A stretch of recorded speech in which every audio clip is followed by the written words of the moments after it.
आप सभी को जय मसीह की स्वागत किया जाता है एक नए वीडियो में। वीडियो को पूरा देखने के बाद वीडियो को शेयर कर दें अपने मसीह भाई बहनों के पास। हमारा स्वर्गीय घर, यानी हमारा यहाँ घर नहीं है, स्वर्ग में घर है, ठीक है। इसलिए पौलुस लिख रहा है हमारा स्वर्गीय घर। दूसरा कुरिन्थियों 5:1 पौलुस कह रहा है, क्योंकि हम जानते हैं कि जब हमारा पृथ्वी पर का डेरा सरीखा घर गिर जाएगा तो हमें परमेश्वर की ओर से स्वर्ग में एक ऐसा भवन मिलेगा जो हाथों से बना हुआ घर नहीं परंतु चिरस्थायी है, यानी हमेशा हमेशा के लिए एक ऐसा भवन आपको मिलेगा स्वर्ग में बना बनाया। वो होगा हमारा असली घर, यानी नया यरूशलेम। उसकी बात पौलुस कर रहा है यहाँ पर कि हमारा यहाँ घर नहीं है, हमारा यहाँ कुछ भी नहीं, हम एक परदेशी हैं। हम कभी भी मसीह में सो सकते हैं। और जो ये घर बने हुए ऊंची ऊंची बिल्डिंग है, ये मसीह विरोधी के दिन में जब भूकंप परमेश्वर करेगा, इस पृथ्वी को हिलाएगा पकड़कर, तो जितने पृथ्वी पर घर हैं वो सब टूट जाएंगे। हमारा यहाँ पर कुछ भी नहीं है, हम एक आने वाले नगर की खोज में हैं। इसलिए मैं कहता हूँ अपने जीवन को पवित्रता में रखो। जो सामने वाला सांसारिक व्यक्ति कर रहा है, पाप कर रहा है, तो उसको देखकर आप मत करो, क्योंकि परमेश्वर ने उसको नहीं चुना है, आपको चुना है। इसीलिए आप पवित्रता में चलो, आप यीशु की आज्ञा को मानो। 2 आयत में दूसरा कुरिन्थियों 5:2 इसमें तो हम कराहते, यानी इसमें, यानी जो शरीर हमारा है ना, इसकी बात कर रहा था पौलुस, कर रहा है जो हमारा शरीर है, इसमें तो हम कराहते और बड़ी लालसा रखते हैं। ये बात सही है, हमें ये मिल जाए वो मिल जाए, लालसा रखते हैं कि अपने स्वर्गीय घर को पहन लें, कि इसके पहनने से हम नंगे ना पाए जाएं। 4 आयत में, और हम इस डेरे में रहते हुए बोझ से दबे कराते रहते हैं, क्योंकि हम उतारना नहीं वरन और पहनना चाहते हैं, ताकि जो मरणहार है जीवन में डूब जाए। उस अनंत काल का जीवन पाने के लिए अगर आपको दुख उठाना पड़े तो उठाइए। मनुष्यों से तो बिल्कुल मत डरिए, किसी के दबाव में मत आइए। एक खरा चाल चलिए, एक खरा जीवन जिए यीशु के लिए। मनुष्यों से बिल्कुल मत डरो, क्योंकि वो आपको कुछ नहीं कर सकते, बस शरीर को घात कर सकते हैं, आत्मा को नष्ट नहीं कर सकते हैं।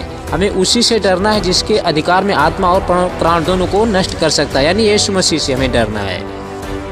इसीलिए मत्ती 10 उसका 26 में लिखा हुआ है, इसलिए मनुष्य से मत डरना, क्योंकि कुछ ढका नहीं जो खोला ना जाएगा, और जो कुछ छिपा है जो जाना ना जाएगा। बात हमें मत्ती 10 उसका 40 वचन में लिखा हुआ, जो तुम्हें ग्रहण करता है वह मुझे ग्रहण करता है। यीशु मसीह कह रहा है जो तुम्हें ग्रहण करता है। अगर किसी के घर में अगर प्रचार करने जाते हो, तो अगर वो भाई आपको ग्रहण करता है, आपका स्वागत करता है, तो यीशु मसीह कह रहा है वह मुझे ग्रहण करता है, और जो मुझे ग्रहण करता है वह मेरे भेजने वालों को, यानी परमेश्वर को ग्रहण करता है। हे मेरे मसीह भाई बहनों, अगर आपके घर में कोई पास्टर प्रचारक आपको वचन सुनाने आता है, प्रचार करना आता है, यीशु मसीह का संदेश देने के लिए आपको आता है, मन फिराव का सुसमाचार सुनाने आते हैं कुछ पास्टर प्रचारक विश्वासी लोग आपके घर में, तो उनका हमें स्वागत करना है, सम्मान करना है, उनको ठंडा पानी 1 गिलास पिलाना है, ठीक है। वचन कहता है मत्ती 10 का 42 वचन, जो कोई इन छोटों में से एक को मेरा चेला जानकर केवल 1 कटोरा ठंडा पानी पिलाए, तो मैं तुमसे सच कहता हूँ वह किसी रीति से अपना प्रतिफल न खोएगा। अगर आप ऐसा पास्टर या विश्वासी के साथ करते हो, उनका स्वागत सम्मान करते हो, तो आप किसी रीति से प्रतिफल नहीं खोगे, आपको प्रतिफल मिलेगा, यानी परमेश्वर आपको इनाम देगा।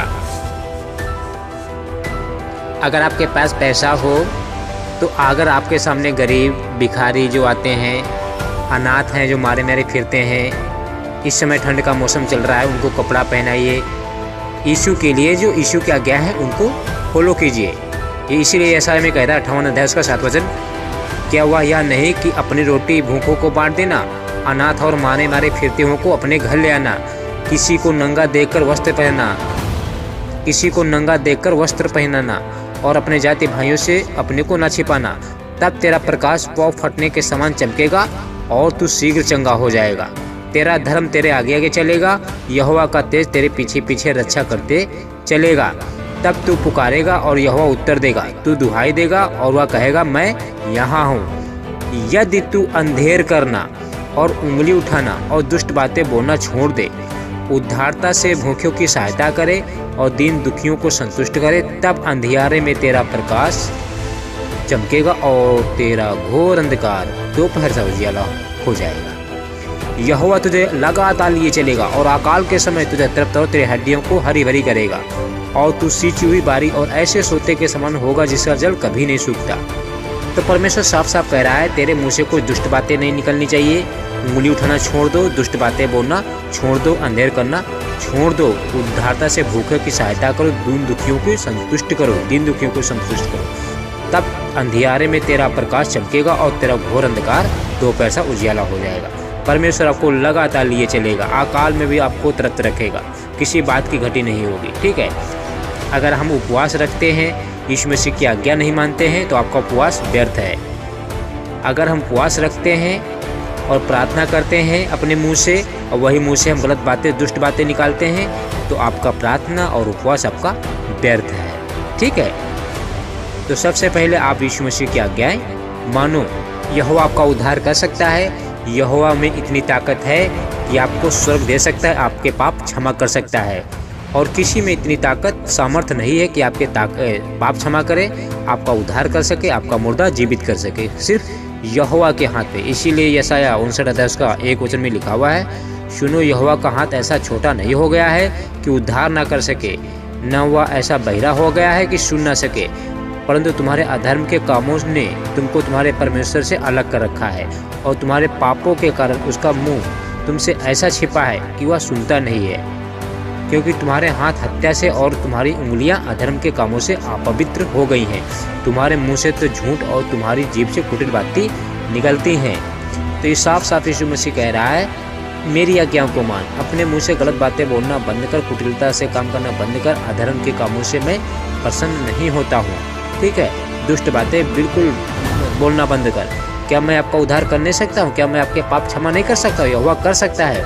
सिर्फ हमें यीशु मसीह की आज्ञाएं माननी है, यीशु मसीह की बात माननी है। अगर आप यीशु मसीह की बात मानोगे तो यहोवा आपकी बात जरूर मानेगा और हमेशा आपकी प्रार्थना सुनेगा। यहोवा का हाथ बहुत बड़ा है, यहोवा आपकी मदद कर सकता है। यीशु आपकी पुकार सुन सकता है। यीशु से प्रार्थना करो, किसी से प्रार्थना मत करो। यीशु आपकी मदद कर सकता है। यहोवा आपके साथ है। आमीन।